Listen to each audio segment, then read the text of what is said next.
fi Kroniċi li jekk in-nies tal-mulej jindmu, jitolbu lill-Alla verament ħniena u li huma stess iddawru lilhom infushom mill-modi ħżiena tagħhom, il-mulej jismagħhom mis-sema u jfejqilhom arthom. Mhux biss itik id-desire of your heart, imma jfejqilna artna l-aħwa. Il-mulej qed jistennina li nkunu veru ngħixu fih, mhux biss biex ma jabbandunanix, imma biex jifraħ bina biżżejjed għax il-mulej ma jridx jkisser u jfarrak. Il-mulej tagħna mhux il-mulej ta' distruzzjoni. Imma meta jasal biex ifarrak u jeqret għax ma jkunx jiflahom iżjed. U Abram kompla jgħidlu, għax inti meta jkollok relazzjoni tajba anke ma' xi ħadd tal-familja, mhux se tista' toqgħod tarġa' ssaqsih le, darba, 2, 3, mhux saqsih hawnhekk Abram. U ġeb Abram u qal, arani, jien issugrajt nitkellem mal-mulej għalkemm jiena trab u rmiet, għax kien jaf li compared mal-mulej Abram ma kien ħadd. U qallu ma millej ħansaqsik, vers 28. U jekk hemm nieqsa 5 għal 50 ġust, minħabba 45 mela 50 minus 5, 45. Se teqret il-belt kollha? Ejja saqsih, ħajara kemm il-numru huwa importanti għall-mulej. U l-mulej qallu, le, ma naqridix dik il-belt. Jekk insib fiha 45, kemm qegħdin hawn? Qegħdin iżjed minn 45. Mela l-mulej jgħidilna li hu l-istess dak iż-żmien u llum.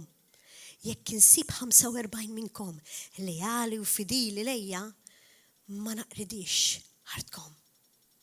Wow, grazzi Ġesu. U kompla jsaqsih Abram u qallu, imma, għana vers 29, imma Abram kompla jitkellem miegħu u jgħidlu u jekk issib 40, naqqas 5 issa. Kemm kien persistenti, ma l-mulej apprezza nies huma daqshekk reali u daqshekk ġenwini. U qallu, jekk issib 40, x'tagħmel mulej? U l-mulej wieġbu vers 29. Ma nagħmilx dan minħabba l-40. U Abram beda jieħu pjaċir bir-risposti tal-mulej. Mela mmorru vers 30. U jgħid hekk. U qallu, la talibx, Sinjur, ġifieri tirrabjax miegħi ħajkolli narġa' nsaqsik, kien qisu Pietru dan li jsaqsi kollu jsaqsi. Ja Sidi, qallu tirrabjax, jekk nerġa' nitkellem u jekk ħansaqsik, jekk issib 30, qallu, qed naqra vers 30. Jekk issib 30, fidili, 1, 2, 3, 4, 5, 6, 7, not 30 minnkom, teqrida l-art. U qallu l-mulej, ma nagħmilx dan jekk insib li hemm 30. U reġa' qallu, ħan is-sogra qallu, vers 31. Ara kif nis-sogra nkellem il-Sidi qal Abram. U jekk jinstabu hemm 20 biss, x'wieġbu l-mulej? 20, 1, 2, 3 mhux ħafna. U l-mulej wieġbu, ma neqridix l-art minħabba f'20. Taf x'raġa' qallu Abram? U jekk isib 10. Taqrida, hawnhekk qegħdin iżjed minn 10 x'vera. U qallu le. Ma naqridhomx minħabba l-10. Din l-iskrittura fl-Antik Testament l-aħwa veru tfakkarni fuq waħda mill-ewwel esperjenzi tiegħi sopranaturali li kelli 14 sena ilu meta sirt Kristjana. U ġieli jagħtilkom. Meta kont f'mument vera ta' mdejqa ħafna fil-ħajja tiegħi għax kien ġrali xi ħaġa li kienet vera persekuzzjoni. Bdejt ngħidu mulej għax qed tippermetti dan u qed ngħidu ġo qalbi. U l-mulej bat li persuna llum ngħidilha l-anġlu tiegħi li assolutament ma kontx nafa. U għajtitli bismi darba, 2, 3.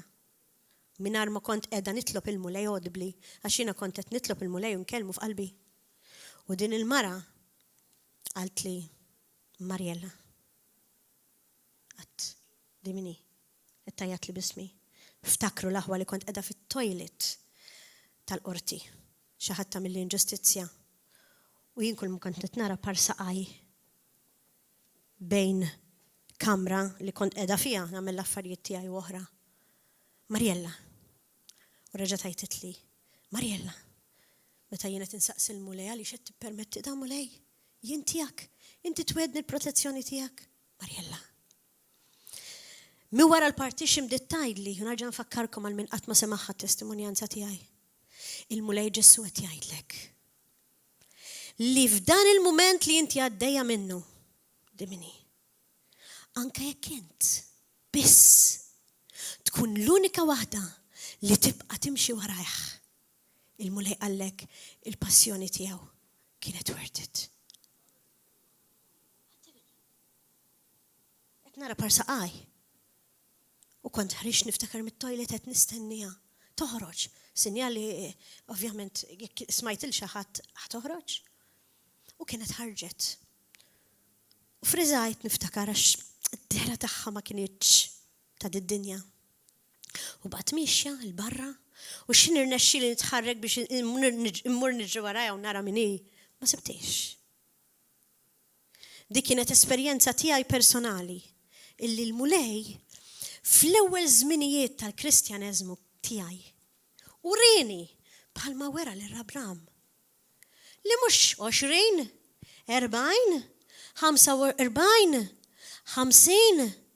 Jekk tkun int biss wieħed il-passjoni tiegħu ara kemm bata. Worth it. Ara x'imħabba kbira di li għandu l-mulej għalina. Imma sinjal li kien veru mxebba u ma jiflaħx iżjed dak iż-żmien ta' Sodoma u Gomorra. Meta ddeċida li jibgħat l-anġli biex jeqret il-pajjiż. Ara xi dnubiet. Imma l-Abram erdu afżaħ. Jien se nġib ħerba fil-pajjiż. Se niżen in-nar. Imminti tiegħi. Inti eżenti u għax hemm int ma neqrdekx. Ħankomplu nimxu naqra oħra f'Ġenesi 19, mulej tani Ġenesi. Fejn it-titlu insibu li għajt l-anġli fid-dar ta' Lot. Lot kien jiġi minn Abram u Lot kien raġel talla. U l-mulej jaf minn huma tiegħu. U jgħid hemm Joey u hemm Charlie. Dawk it-tnej li jattendu il-River of Love huma tiegħi. Mela jekk dawk it-tnejn huma tiegħi, ħammur nafża lil Joey, x'ħan nagħmel, u ħammur nafża lil Charlie. Mela Lot, li kien jiġi xi ħaġa familja ta' Abram, dak iż-żmien bil-fors kienu jiġu minn xulxin, għax ma tantx kien hemm ħafna. Qallu l-nies kienu daqshekk ħżiena u n-nies ta' Sodoma u Gomorra rridu saħansitra anke jkollhom x'jaqsmu mal-anġli li marant Lot biex isejjaħlu biex joħroġ il-barra minn Sodoma. U naraw li vers 5 ta' Ġenesi 19 ħanaqra. U sejħu dawn l-anġli li bat il-mulej, sija għal-ġudizzju u sija biex jafżaw, sejħu lil Lot u qalulu fejn huma n-nies li daħlu għandek il-lejla? Isma' di, ġifieri ara kemm kienu ħżienu bħalma ħżienu fid-dinja li qegħdin ngħixu fiha l-aħwa in-nies. Qalulu indunaw li daw kienu nies l-anġli li daħlu fid-dar ta' Lot, tifuni. U daw in-nies li kienu ħżiena u jagħmlu minn kollox għal ħażen, saqsew il-Lot fejnhom? Fejn huma n-nies li daħlu għandek il-lejla? Oħroġhomna. Qalulu ħalli niqdew bihom. Taf xi ġifieri niqdew bihom? Li jkollhom x'jaqsmu magħhom anke sesswalment. Lill-anġli fejn tista' tasal iżjed. Araw l-imħabba ta' Lot. U dan huwa punt li veru interessani, oġobni u nixtieq nixxerja ħafna magħkom. Il-mulej bat lill-anġli biex jeqrdu l-post.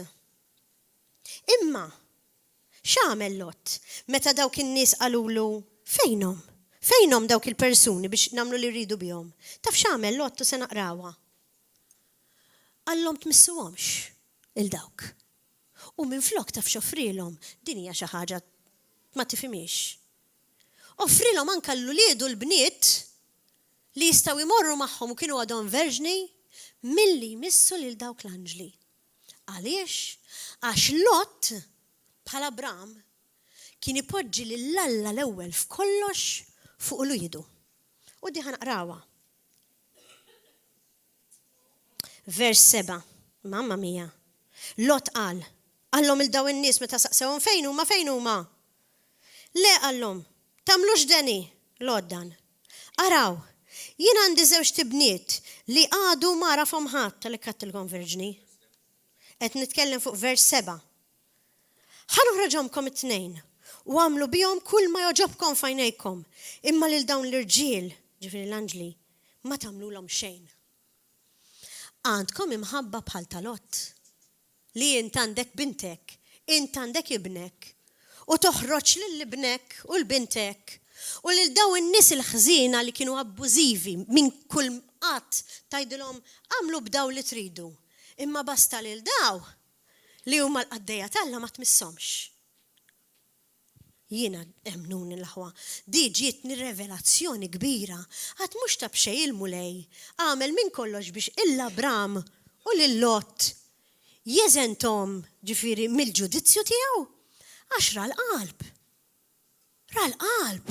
Preferixxa li jipproteġi l-anġli talla għax jekk inti tħobb verament il-mulej, minti se tagħmel ħsara lill-anġli talla u tagħmel kważi tgħidilhom ħudu lili. Għamlu bija li tridu. Imma basta ma tagħmlux xejn il-daw.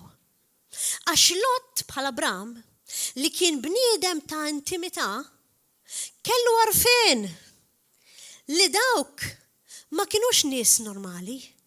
Irġiel normali, 3 irġiel normali li ġew jabitaw joqogħdu għandu fid-dar għax kienu holiday. Imma minħabba li kien jaf il-mulej b'mod intimu, ġi revelat, tifhmuni xi ġifieri revelat, kellu revelation tagħha li dawk il-mulej batomlu biex jeħilsuh mill-ġudizzju. Lan kelmek bħalissa jiena, edan kelmek minn flok l-anġlu tal-mulej, m'għandix ġwina, imma il-mulej jibat anka lin-nies tiegħu illum f'dan iż-żminijiet biex jafżak u jgħidlek jiena lilek inħobbok. Anka jekk inti biss tibqa' passjoni tiegħi worth it, imma kun naf li jien reġa' ġej. Se nerġa' nagħmel il-ġudizzju għax id-dinja baqgħet l-istess. Baqgħet tgħix fil-ħażen, baqgħet tereq fid-dnubiet tagħha stess. U mhux ta' b'xejn l-aħwa. Li ftit tal-jimilu, kellimta biss ma' xi ftit aħwa, jiena close magħhom hawnhekk, kelli din il-ħolma. U din il-ħolma li l-mulej naf li għaddili apposta għal-poplu talla. Nara baħar imqalleb trement. U fuq dan il-baħar imqalleb trement li l-baħar jirrappreżenta id-dinja u l-ħażen tagħha. Nara vapur kbir ħafna, cruise liner, fuq dan il-baħar imqalleb, fuq il-wiċċ. Il-vapur jippreżenta l-Knisja l-aħwa. Il-Knisja talla qiegħed fil-wiċċ minkejja l-persekuzzjoni li tagħtih id-dinja u d-nubiet kollha ma qed iżomm. U f'daqqa waħda dan il-vapur naraħ idur, jekk kellu quddiem tal-vapur din naħa tan-nord, naraħ idur qabes fuq dak il-baħar imqalleb u wiċċu ġiet lejn in-naħa l-oħra. U l-mulej revelani anke permezz ta' xi aħwal iddiskutejta magħhom. Illi dik hija il-repentance tal-Knisja. Wasal iż-żmien li aħna li żammejna fil-wiċċ minkejja l-persekuzzjoni tad-dinja u bqajna nżommu mal-mulej. Wasal iż-żmien li nirrealizzaw li aħna wkoll bħal Sodoma u Gomorra, li aħna wkoll bħal żmien tan-nies ta' Noè u nies oħrajn illi nafu li l-mulej kellu jġib il-ġudizzju, aħna wkoll qegħdin inweġġgħu il-mulej. Għax il-Knisja talla mhux dejjem qed tieħu dawn l-affarijiet bis-serjetà. Kultant il-Knisja talla stess tajt u hija dadnu pjaddi u mhux kulħadd hekk jagħmel u b'daqshekk billi għamilt gidba l-bżonn u b'daqshekk min qed jarani billi ħadd lapes, billi ħadd gomma. Imma l-mulej jgħidilna li l-mandamenti tiegħu għadhom l-istess għall-ġurnata tal-lum. Ma jkollokx Alla ieħor għajri. U jekk inti tħobb il-mulej u vera m'għandekx Alla ieħor għajri, għadek iżomm il-mandamenti tiegħu fil-ħajja ta' kuljum. Forsi ħafna minna m'għadniex imbusu l-istatwi ta' suriet li hemm fis-sema. Inqlajna minna, grazzi mulej, minn dik ir-reliġjożità tradizzjonali, pagana. Imma ħafna minna għadna nomu fid-dnub tal-adulteru. U l-adulteru mhux bil-fors mara taqriba r-raġel, jew raġel jaqriba l-mara. Imma adulteru jista' jkun bidolatrija. Fejn inġibu affarijiet oħra qabel Alla. Jista' jkun uliedna, jista' jkun il-familja, jista' jkun it-tipib, jista' jkun id-drogi, jista' jkun il-pornografija, jista' jkun il-lob. U niġġustifikawu. U b'daqshekk mhux kulħadd illum fuq il-PlayStation. U billi nara naqra dak erba' minn nisa jien m'iniex miżżewweġ kemm se ndum mal-istess mara. Il-Knisja ta' Kristu qiegħda tweġġew il-mulej. U tant qiegħda tweġġew li raġa wasal iż-żmien għall-mulej li jagħmel ġudizzju. Sija mid-dinja u sija min-nies tal-Knisja li għandhom it-titlu li huma Kristjani imma jgħixu bħad-dinja. U naraw li wara li avża lil Lot il-mulej li kien se jsir ġudizzju fuq Sodoma u Gomorra, l-anġli stess qalu lil Lot vers 13 dan il-kliem. Għax aħna ġejna biex neqridu dan il-post għax lajta tagħhom kbira. Waslet qudiem il-mulej u għalhekk batna l-mulej biex neqirduha. U għalhekk l-anġli tal-mulej lil Lot taxraw bniedem vera jħobb il-mulej. Vers 15 qalulu aqbad lil martek u żewġ tibniet tiegħek li hawn miegħek aħna maħnis se neqirduhom bil-kastik tal-belt. U oħroġ u biex ma ntawwalx ħafna igwidawh biex imur f'post fejn hu stess xtaq imur għax il-mulej itina id-desires of our heart. Tawħi ċans għalu l-għagġel b'kondizzjoni. Biex jara l-qalb tagħhom il-mulej l-aħħar obbedjenza anke jekk kien jaf li kienu nistijaw. Bil-pattu l-kondizzjoni ħanħarrabkom għallu lil Lot l-anġlu li intom ma tħarsux lura.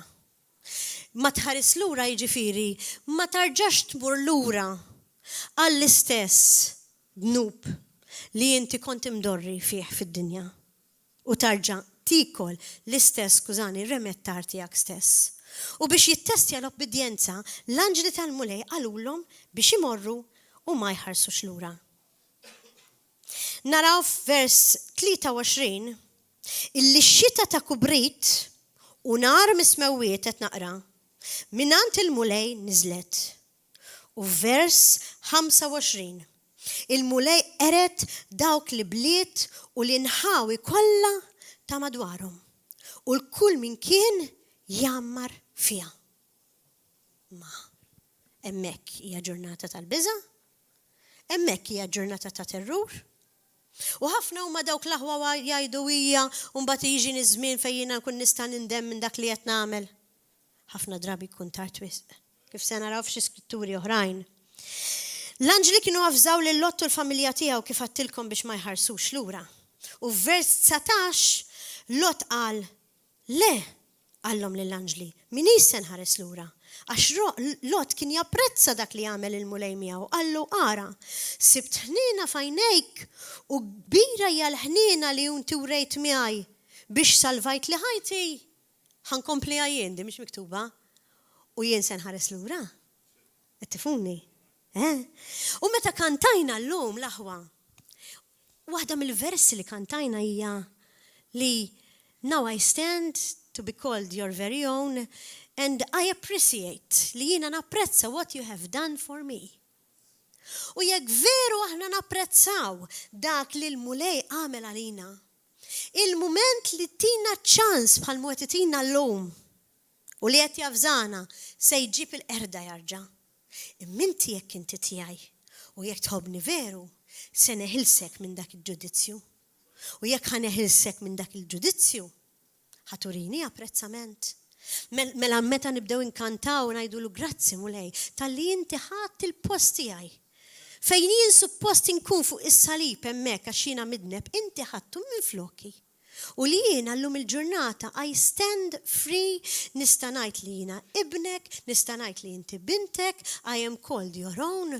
U f'mument tal-maltemp kollu tal-ħajja, aħna nkunu qegħdin fuq dak il-vapur li qegħdin fil-wiċċ ta' dak il-vapur nistennew il-Sinjur jipproteġina u ġej għalina, mhux bl-umbrella, mhux bil-helmet, imma jiġi u personali biex jipproteġi lill-poplu tiegħu.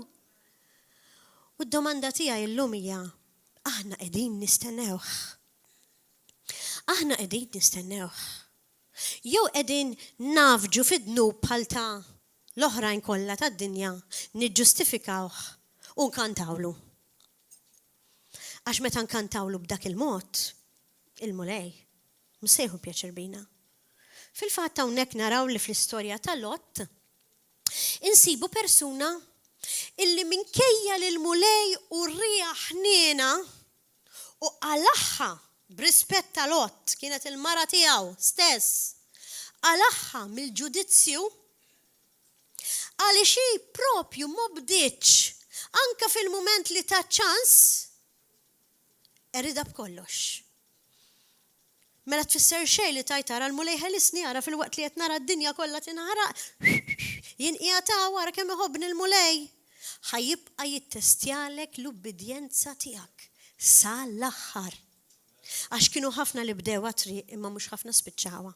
U hawnhekk se naraw li wara li Lot qallhom lill-anġli sibt snina f'għajnejkom u f'għajnej Alla u kbira hija l-ħnina tiegħu li wrejt miegħi biex issalva li ħajti da żgur li nobdi u da żgur ma nħares lura.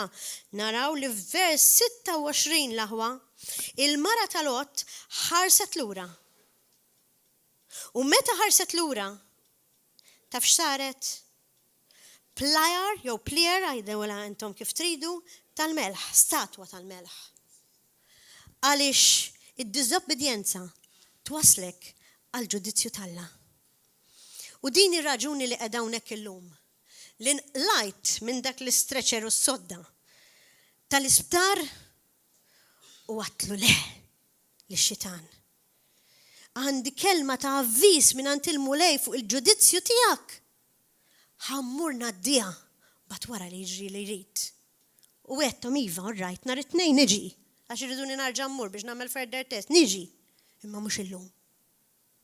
Għax jekk tħalluni hawn illum, tkunu qegħdin tisirquli dak li l-mulej poġġili f'qalbi li ngħaddi lill-poplu tiegħu illum fil-ħnina u l-imħabba tiegħu biex jafżana, għax inti l-min tħobb tafżaħ. U jekk inti tkun taf li se jiġri xi ħaġa l-aħwa u dak li jkun ma tgħidlux, għajdli kif tħossok. Tajt dak li ġralu kien torti għaj għax jien ma tlowx. U għalhekk ġejtaw. Illum l-aħwa għandna sejħa kbira mingħand il-mulej għall-indiema. Però nitlobkom li tmorru f'Esodu 20 vers 18 li għajtek. Il-poplu kollu sema r-rat u ra l-beraq u sema l-leħen ta' tromba u ra l-muntanja duħan. Vers 18. U l-poplu beda jitriet u jitbezza u għat il-bot. Dan huwa l-ġudizzju, l-effett tal-ġudizzju tal-mulej.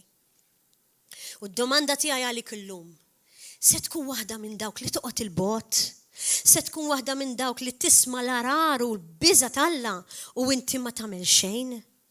Jew se tibqa' tfaħru tgħidlu mulej aħfirli għax jiena ħażina, jiena waħda minn dawk li bqajt nidimbek, nidneb u nagħmel il-ħażin u nfaħrek. Mulej Ġesu tini qalb ġenwin għalik. Mulej Ġesu għejni biex jiena nkun nista' nagħmel dak li qed tgħidli inti biex nobdi minnek sal-aħħar. L-aħwa. Il-mulej kif rajna jibatinna l-anġli tiegħu. Imma jista' jkun illi l-anġli li bat għal poplu tem barra huwa int. Il-mulej jidlek il-poplu tiegħu b'dilka ta' evangelizmu u boldness li jekk aħna verament għandna l-qalb ta' Kristu u jekk għandna l-qalb ta' Kristu nħobbu l-poplu, nħobbu n-nies għax il-mulej huwa mħabba. Immorru nafżawhom aħna stess. U ma nġibux skużi u ngħidu imma jien ma ninqalax, imma jiena nisti. Għax importanti l-aħwa li tkunu tafu li hemm żewġ kredenzjali, jiġifieri żewġ affarijiet importanti li aħna bħala l-poplu talla għandna jkollna biex jibatna għand id-dinja bħala l-anġel tiegħu. U l-ewwel kredenzjal li l-mulej qed jirrikjedi minna l-aħwa hija intimità qawwija mal-mulej. B'dik ir-relazzjoni personali ta' kuljum li tista' tkellmu bħala Abram tgħidlu jekk ikun hemm tnej se taħraq Malta mulej. U tara xi jgħidlek. Għax mingħajr dik l-intimità mal-mulej inti ma tistax qalbek tħabbad bl-istess imħabba tiegħu u tmur tafża lil ħadd ieħor ġej il-ġudizzju. Anka jekk jitqu bik. Anka jekk jgħidu daka miġnun. Dik telqet m'għadux f'sensih ħallihom dawk iffissati. Il-mulej qalilna li se jkollna ħafna persekuzzjoni u brainwash. Imma wasal iż-żmien illi konna dik ir-relazzjoni intima li jinna nitkellmu fiha ħalli nħallu l-mulej jaħdem fina għal ħadd ieħor. Jekk aħna ġenwini u jekk aħna talla. Għax jekk aħna maħniex il-mulejja fil-qalb.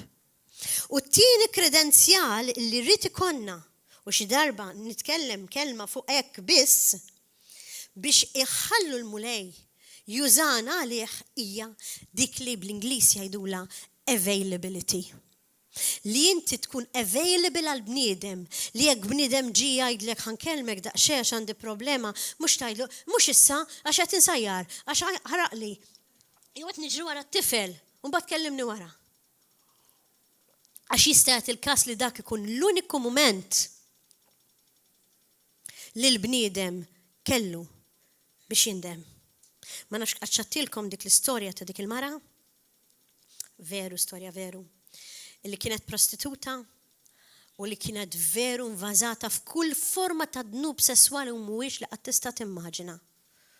U kienet barra minn Malta, Maltija. U kien hemm raġel talla li kien miexi fit-triq u għarfitu. Darba ġali jekk kien qiegħda l-Ingilterra u rajt Malti għaddej kont nafu mill-Università tara minn hemm. Għarfitu. U qaltlu ħankellmek ftit. Għandi bżonn inkellmek. U dak qal fidwejja issa qabditni di għandi ġuħ spjetat ili miexi u delwaqt nasal m'għandix aptit għal din. M'għandix aptita. U għatlu jekk jogħġbok ħankellmek ftit għax naf li inti raġel talla, għax naf li inti raj. Għandi bżonn nitkellem miegħek, sinjur qaltlu għandi bżonn. Alright għal dak ħanismaħħaha. U għalla x'għandek bżonn, poġġiet bil-qiegħda. U qaltlu, Sinjur, jien midimba. Qaltlu jiena għamilt kull forma ta' prostituzzjoni li qatt nista' nimmaġina jew tista' timmaġina. Kelli kull forma ta' raġel u mara u minn kollox. Kont fi droga, sraqt. Qaltlu ma nafx għaliex. Qed inħoss li wasal iż-żmien illi nagħmel turnaround fil-ħajja tiegħi. Għax ġbajt f'dil ħajja. Qaltlu qed narak, qed narfek. Għaltlu naf li inti raġel talla, għaltlu xtaqt nigranfa ma xaħat, għaltlu Alla bat li lilek. Taf kultant aħna l-bnidem najdulu Alla batek. Għaltlu Alla bat li lilek. Għaltlu nishtiq najdlek, għaltlu xma xaħat irrit nitkellem. Li jina jiddispjaċini u jinsobija minn qalbi. Dak kollu li għamilt fil-ħajja tiegħi. U nishtiq għaltlu li l-mulejtin il-grazzja li ma nibqax f'dik it-triq iżjed. Għaltlu nishtiq nitlob l-Alla biex jaffirli. U dan ir-raġel Alla il-mulej diġa ħafirlek għax qed jara li inti sobjena minn dak li għamilt. Alla l-mulej ġi għannis bħalek, ma ġiex għannis tajba, imma ġi għannis ta' triq. Alla serraħ rasek sinjura, nubietek maħfura, mur u tidnib xiżjed. L-għada dan ir-raġel jisma li dil-mara mietet. Din hija tip ta' repentance, ta' soba, li l-mulej iridna insaqsuh u nitkarbu miegħu illum. Għax il-mulej għadu l-istess li jibatlek in-nies fit-triqatek. Jista' jibatlek il-pastor, jista' jibatlek l-evangelist, jista' jibatlek taħdejk, jista' jibatlek Kristjan ieħor biex jgħidlek indem qabel ma jkun tard wisq. Għax inti taħseb li t-triq tiegħek hija dritta. Imma jien qed nara kollox. Hemm areas fil-ħajja tiegħek li inti qed tiġġustifika u taħseb li huma orrajt u mhumiex orrajt f'għajnejja. Għax għalija huma ħażen. U jekk niġi bil-ġudizzju tiegħi inti ħad tkun wieħed minnhom. Xi ħaġa tal-biża'. Xi ħaġa tal-biża'. U nemmen li mhijiex kombinazzjoni li l-mulej tani fidejja. Drajtuni li meta ngħaddi xi kelma naqralkom xi poeżija l-aħwa. U nemmen li mhux f'kombinazzjoni li l-mulej inqeda wieħed minna hawnhekk biex jaddili dil-poeżija u jienu naqrat, mamma mija kemm jibsa di, mhux bħal tas-soltu xi ħaġa ħelwa u rima u bil-ferħ. Kemm jibsa din. Għaddiħa naqraħilhom jien. Għaddaqshekk ħarsu lejja. Timma le. Il-mulej ma batnix biex inħabbar il-poplu tiegħu dak li hu għandu frasu li jagħmel kemm isalva lin-nies li huma tiegħu kif ukoll jiġġudika lil min mhuwiex. Għaliex ma naqraħilhomx. U għadd di mhux kombinazzjoni li ġietni fidi. Għax din il-poeżija għandha mens x'taqsam ma' din il-kelma li l-mulej tani f'qalbi għal ġudizzju ta' dan iż-żmien. U l-poeżija jisimha Jiena hawn. U li tajtek, dan huwa l-mulej li qed jitkellem miegħek personali u qed jgħidlek jien hawn. Hawn qiegħed wieqef nistenna. Lest biex nidħol jekk tħallini wara l-bib magħluq ta' qalbek. Għaliex ser tibqa' tirreżistini. Ħabbatlek kemm il-darba. Nagħmel hekk kważi kuljum. Tħallinix iżjed nistenna. Biex iġġorni miegħek kull fejn tkun. Irridek li tkun taf tajjeb li mħabti iġġiblek il-fejqan. Qalbek kollha tkun mimlija b'ferħ u paċi miegħi u anke serħan. Nitolbok immaġina l-missier qed jitkarrablek illum. Nitolbok jgħidlek iddumx iżjed taħsibha. Anke jekk hu wieħed li qed jismani u di għalih personali jaħseb wara lina kollha. Nixtieq risposta tiegħid il-mulej u taħliġ żmien. Għax tista' tieqaf it-taħbita ftakar li qed għandek iċ-ċavetta tal-ħelsien. Jiena l-ħadd ma nisforza, jgħid il-mulej. Il-bieb trid tiftu int. Fil-libertà kollha u assoluta, jekk trid li sidek inkun jien. Din hija l-invitazzjoni tal-mulej għalina llum. U għja niftakru l-aħwa illi kif tajt l-iskrittura f'Salm 37 vers 4. Xi ħaġa pożittiva mens. Il-mulej jgħidlek qiegħed fil-mulej l-għaxqa tiegħek. U jagħtik dak li tixtieq qalbek.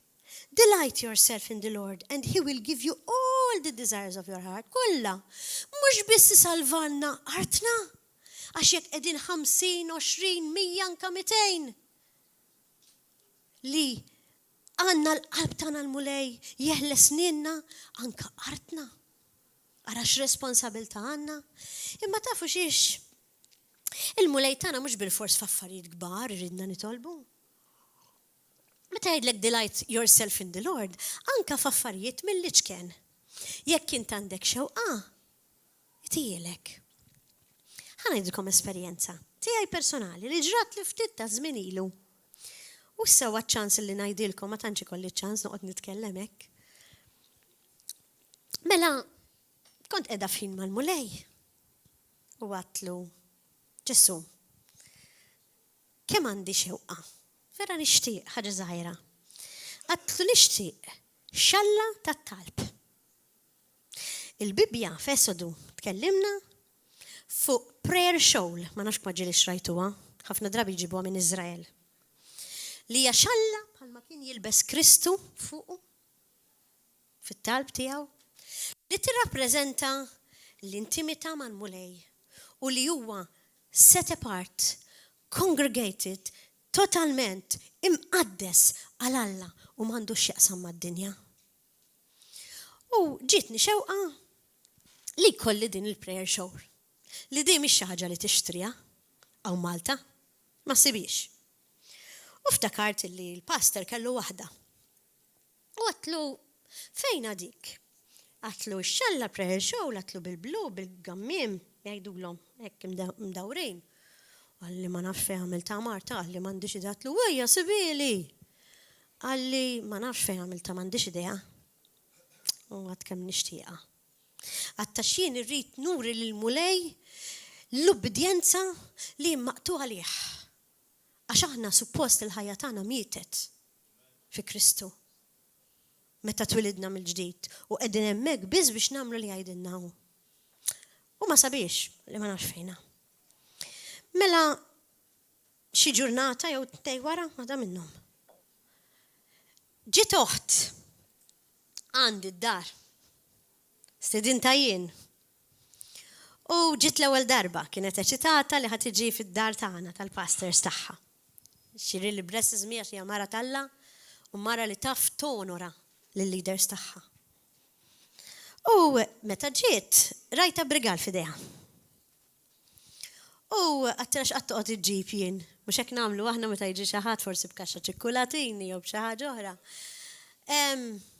Le qalt li, tara ma kellekx għalfejn ġib xejn. Qalt li dan mhux minn għandi. Għattilha mela minn għand min. Qalt li l-Ispirtu Talla, dal-kliem li qalt li dil-loħt qiegħda magħna. L-Ispirtu Talla poġġili f'qalbi. Li xi ħaġa li għandi jien li ġibta minn barra. Inti jilek. U għattila mela xini. U niftaħ. U jiena u niftaħ ġibta mija l-aħwa biex nurikom l-evidenza taħħa.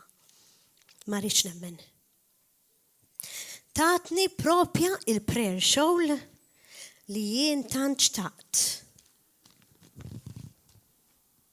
Ix-xalla kif xtaqta blu, kif tajt il-kelma fl-Esodu, il-blu tirrappreżenta celestial, li għanda l-klim hawnhekk bil-lingwa tal-mulej, li għanda l-gammim jew xejdulhom kollox huwa rappreżentattiv, li għandu hawnhekk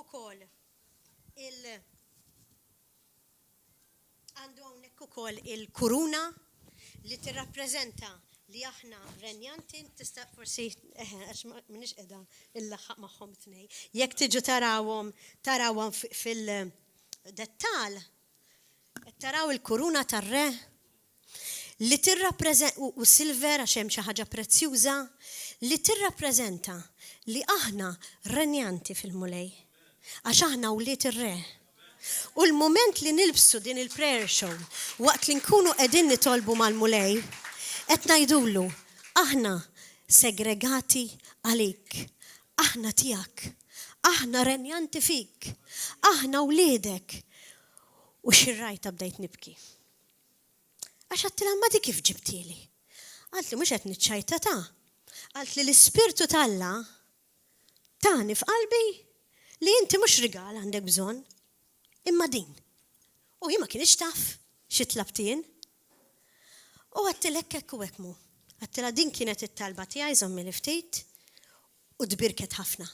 Għax għalt li għam gled li l-mulej użalili biex jitik anka ħaġa zaħira, il-desire of our heart. Speċjalment jekk il-desire of our heart kun xi ħaġa li tappartjeni lilu.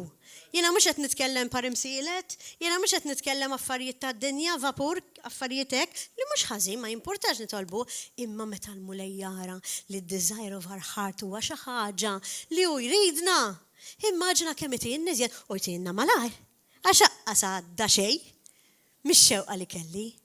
Di tajtilkom forsi sens taqraw umoristiku, tajdli kif mill-ġudizzju tal-art mortal dik. Imma biex ngħidilkom aħna li veru inħobbu l-mulej u jaf minn aħna. U jgħid dik tiegħi, dik tħobbni, x'saqsietni? Aħna meta xi ħadd tisaqsina xi ħaġa ħuda u ntuħ iktar. Fil-fatt mhux dik biss ġabet affarijiet oħra. U ntuħ iżjed. Amazing.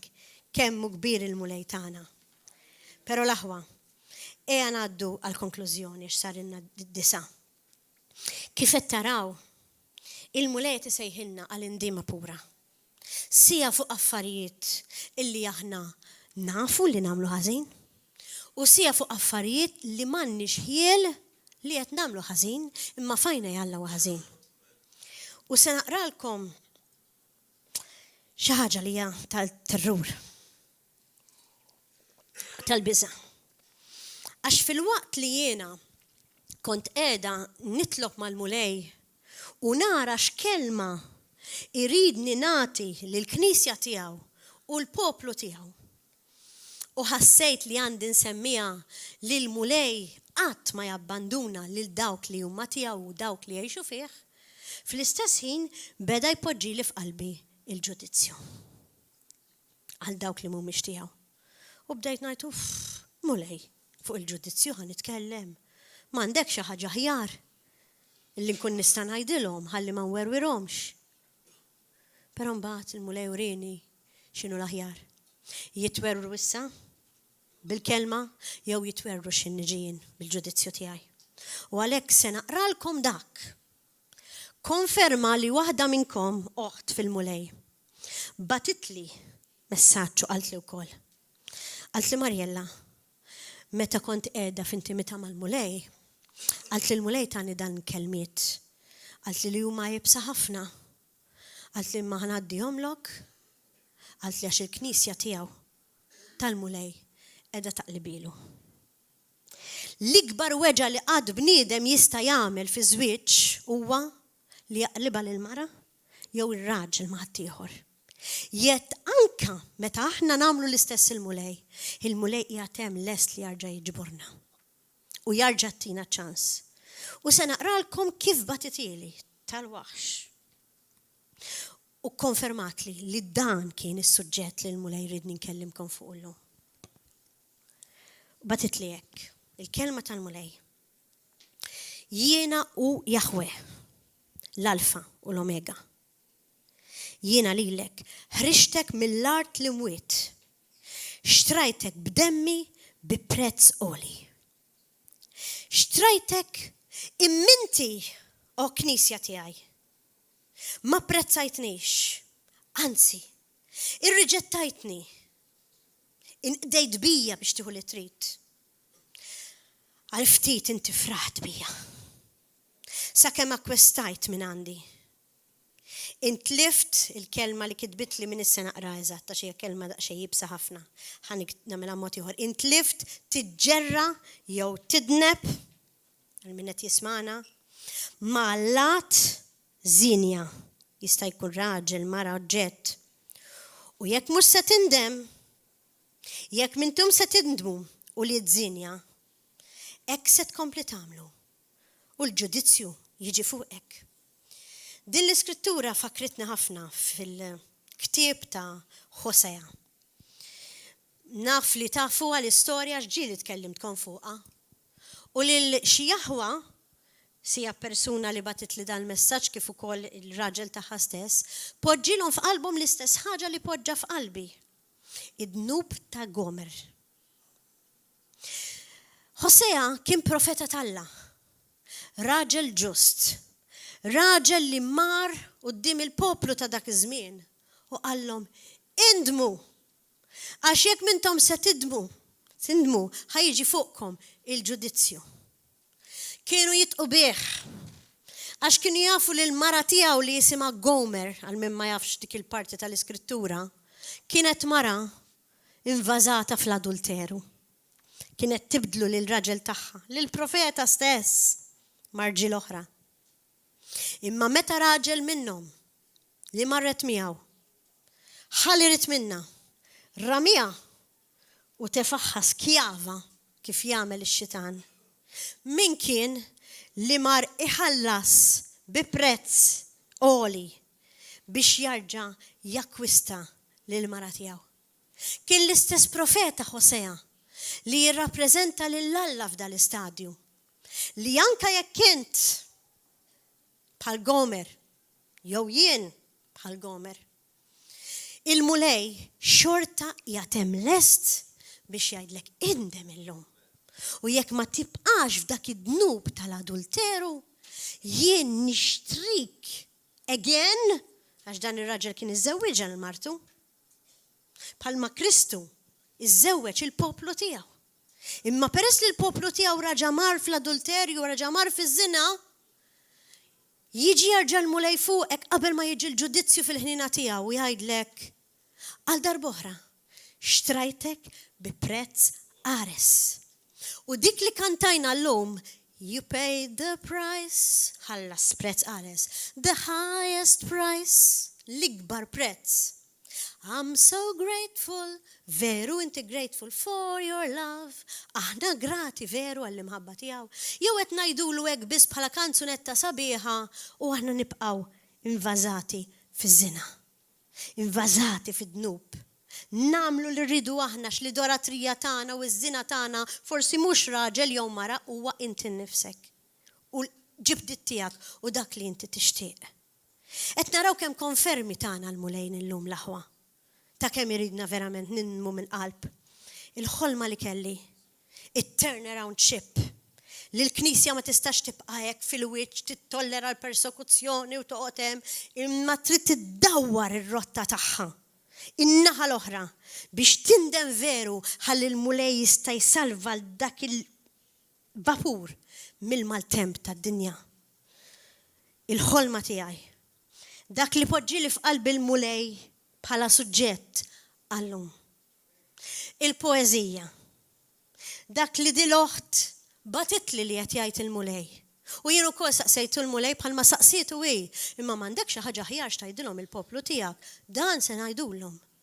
Kienet konferma lija. U ħut oħra li wkoll kelmuni fuq li qed jagħtihom il-mulej u li hija ċara li jekk inti tkun tafu b'mod personali taf li l-mulej huwa mweġġa'. Mhuwiex ferħan bil-poplu, laqas bil-Knisja. U l-mulej kien qafża anke dawk il-knejjes fl-Apokalissi x'qed jagħmlu ħażin u għamilhom appell biex jindmu. U l-aħħar skrittura.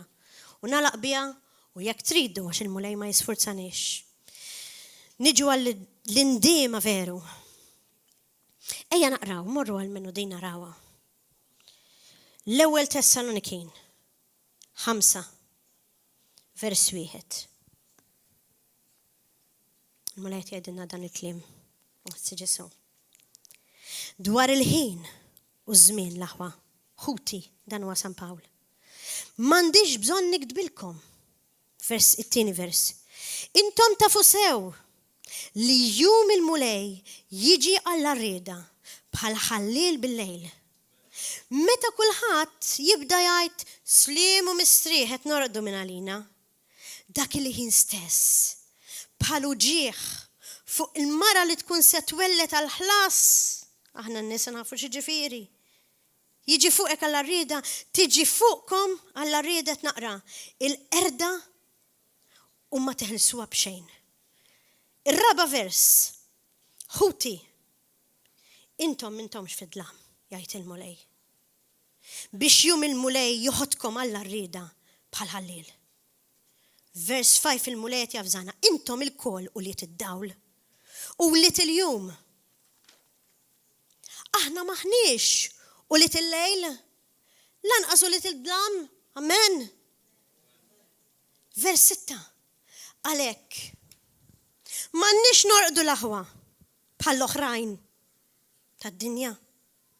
Iżdanna nisru u nejxu bil-qies. It-tmien vers jgħid la darba aħna u li til-jum ejjew nejxu bil-qies. Nilbsu l-kurazza tal-fidi. Dik il-fidi li ma tistax tixtrija bħal crash helmet. Nejxu fl-imħabba ma' xurxin u l-elmu tat-tama tas-salvazzjoni nigranfaw miegħu. U vers 9, l-aħħar żewġ versi snaqralkom u nħalaq. Jgħidilna, għax Alla li jenna l-aħwa ma żilniex għall-adab, tafu x'inhu adab, biex ngħidu ġaranna u daw għall-inkwiet, imma biex niksbu is-salvazzjoni permezz ta' Sidna Ġesu Kristu. Li mitalina. Wow, xi ġmiel. Sabiex sew jekk inkunu nisru u sew jekk inkunu rieqda. Meta jiġi ngħixu ħaġa waħda miegħu. U vers 11. Għalhekk farġu lil xulxin u ibnu lil xulxin kif qegħdin tagħmlu. San Pawl kiteb l-aħħar kelma u kiteb ukoll it-tislijiet. U ħassejt li għandi niktibha biex nagħlaq biha bħal San Pawl. Kultant inħossni daqsxejn bħal Pawlu. Pawlu ma jgħidux li kien il-missier tal-fidi Maltija u ġab il-fidi.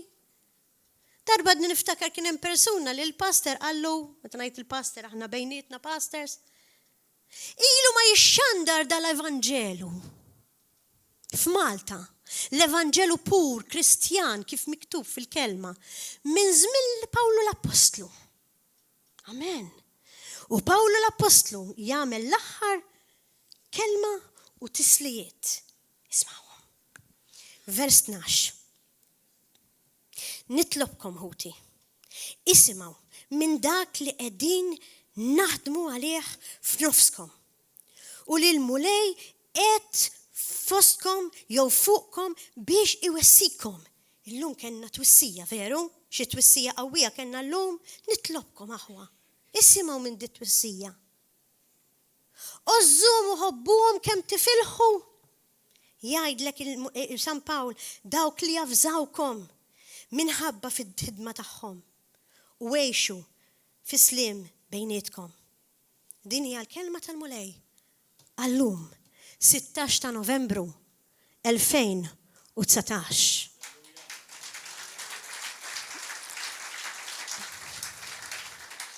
U minix qed ngħidilkom ħobbuna kif jissuġġerixxu hawnhekk l-Apostlu San Pawl, x'hekk qallek.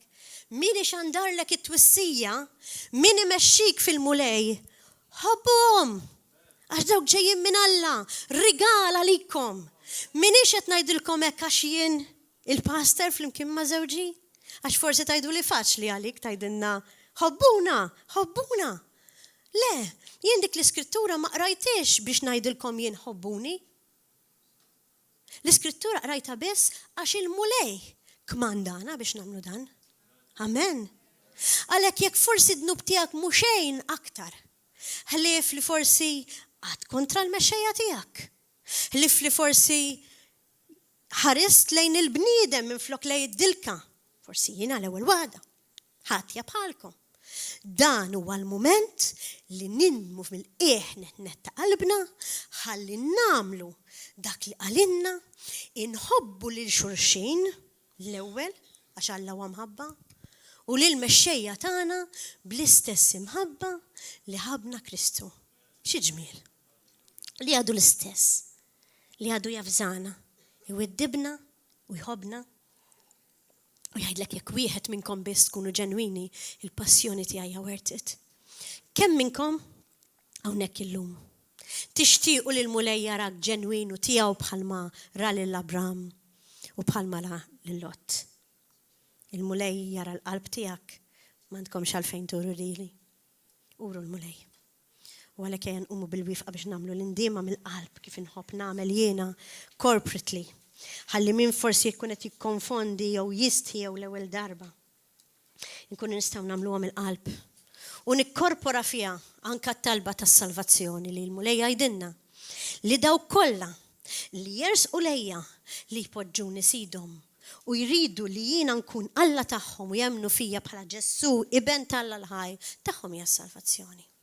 Immejja flimkien fil-waqt li nitlob il-Kieran Place li jipprepara l-istess diska imma b'ton differenti ta' dak li kantajna. Ħalli d-darba wara l-indiema pura li aħna namlu meta nkantawa inkunu qed infissruha veru mhux sempliċiment biex inkantaw kanzunetta sabiħa. U ngħidulu because you live minħabba li ntgħix jiena ngħix. U għalhekk nixtieq nirringrazzja lil ħanin Alla. M'għandix fom Ġesu biex nirringrazzjak. Li minkejja xkil tal-għadu inti xorta ġibtni hawn u laqqas kelli weġa waħda mulej. Grazzi Ġesu. Nixtieq nirringrazzjak mulej Ġesu. Li kif qalli wieħed minn ħuna hawnhekk, il-mument li inti titla fuq dak il-pulptu, laqqas biss tkun taf li kellek xi wġieħ għax mhu tħoss xejn li fil-qalb tħabbat tal-mulej. U grazzi Ġesu. Tal-li inti tħobb il-kull wieħed u waħda minn daw l-aħwa mulej Ġesu ta' River of Love u anka minn qed jarana fuq il-YouTube li jixtieq iddedika ħajtu għal-mulej. Nixtieq mulej Ġesu. Nitolbok u għajdu miegħi u baxxila daqsxejn għalissa. Nixtieq nitolbok mulej Ġesu. Ħnina. Mulej Ġesu nitolbok. Li turi ħnina minni. L-ewwel waħda. Palma urejt ħnina ma' Lot mulej u familtu. Biex tajtom iċ-ċans li jkunu il-bot minn dak il-ġudizzju aħrax li inti delwaqt tibat fuq id-dinja u fuq in-nies tal-Knisja li mhumiex ġenwini. Mulej Ġesu tin il-grazzja li nkun bħala Abram u nkun bħal Lot li mpoġġi lilek qabel uliedi u qabel kollox biex tara qalbi li vera ġenwina lik mulej. Mulej Ġesu, nitolbok ħnina mill-qiegħ netta qalbi. Għad-nubiet li għamiltien kulħadd jara d-nub tiegħu. Għalkemm il-darba rrabjajt. Għalkemm il-darba ma ħabbejtx bl-imħabba li inti rid ninħobb. Għalkemm il-darba kritikajna. Għalkemm il-darba kenna qalb ta' murder meta ridna noqtlu letteralment il-xaħat forsi mhux bis-senter imma bil-ħarsa biss. Mulej Ġesu, nittolbok taħfer il-Knisja tiegħek u lili. Mid-dnubiet kollha inkluż id-dnubiet ta' idolatrija.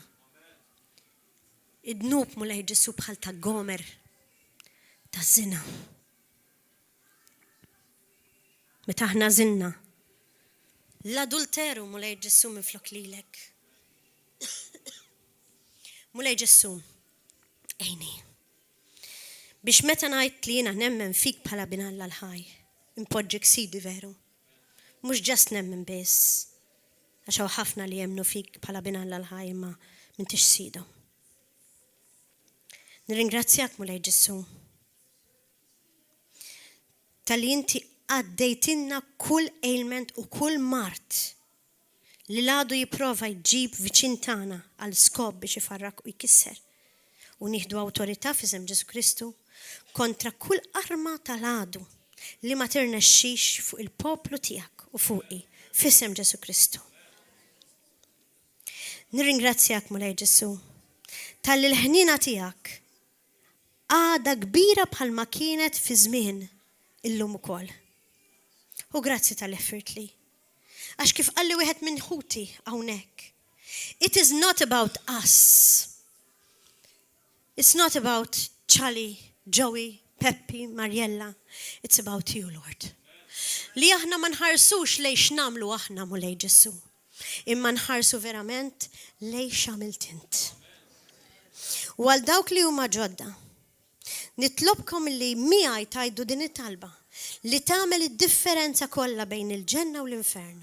Għax il-kelma tal-Alla tajdinna li daw kollha li jemnu li bin Alla l-ħaj u poġġuh is-sit tagħhom is-salvazzjoni. Jekk qiegħed hawnhekk l-ewwel darba u tajd din it-talba mill-qalb, dnubietek mhux biss maħfura. Palma dak ir-raġel Alla lill-prostituta dnubietek maħfura. Imma llum tkun imwieled mill-ġdid. Fejn jekk tmut għada bħalma ġrala dik il-mara, tista' taraw iċ-ċalla mill-ċamilt. U għalhekk kajt warajja u l-kumplament l-aħwa tistgħu iġġeddu għall-istess twemmin fil-mulej. Mulej Ġesu, jiena nemmen fik bħala bin Alla l-ħaj. Grazzi Ġesu, dalli bil-passjoni ħarxa tiegħek inti ftaħt l-bib tal-ġenna. U mhux b'emili mulej, imma b'dak li għamilt int, bid-dem tiegħek. Grazzi mulej, tal-li ħfirt li dnubieti, bħalma naħfer il-minuħati għalija. U ħan nirrealizza mulej, li m'hemmx falliment fil-ħajja tiegħi, jekk jiena fik u jekk jiena naħfer. Mulej Ġesu, ejni biex insir nafek aħjar, biex nisma' l-vuċi tiegħek u nista' bħala Abraham insaqsik domandi u inti twiġibni. Għal dan nixtieq nitolbok f'isem Ġesu Kristu. Amen u alleluja. U jekk hawn xi ħadd hawnhekk li jixtieq tokka mingħand il-mulej jew jixtieq juri repentance verament ħalli jevita l-ġudizzju b'mod aktar profond, you're very welcome li tiġu hawnhekk quddiem. L-oħrajn you can go u nitolbok Kieran please li tolli inna sewwa id-diska I live to praise you ħalli issa nfissru ilu vera mill-qalb. Ollilu ftit. Ollilu id-diska I live to praise you. I live to praise you, mhux din.